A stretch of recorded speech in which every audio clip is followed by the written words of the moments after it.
Yo, what's good everybody? My name is Jay Fatty. Welcome back to another video. Today we're going to talk about some beginner automation tips, so let's get right into it. So any default FL Studio plugin, slider, or knob can be automated, all right?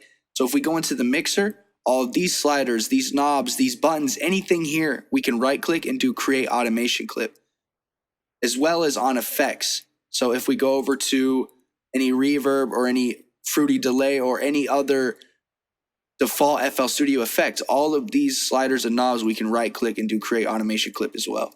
So let's just create an automation clip for the volume of the sample.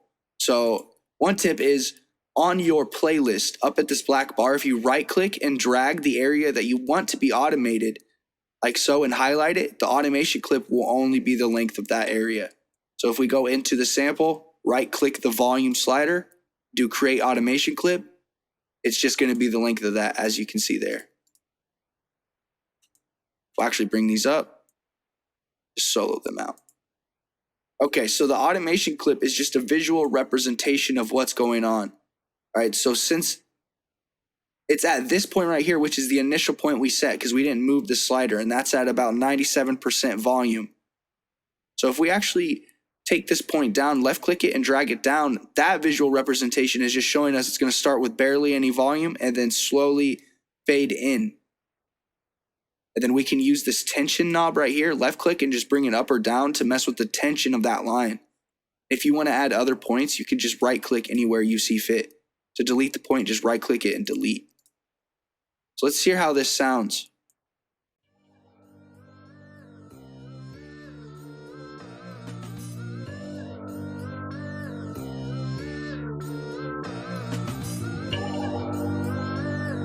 So essentially, automation clips aren't anything crazy. They're just visually showing you what is happening.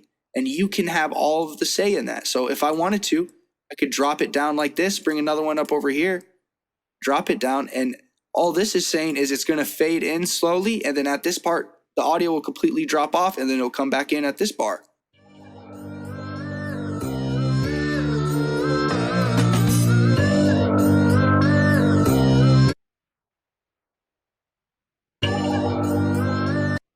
Just that alone has so much potential for sauce and creativity. And that's just messing with one automation clip, which is just a volume. You can mess with any automation clip that could do all sorts of things, like mess with the reverb, add reverb at certain parts, add gross beat at certain parts.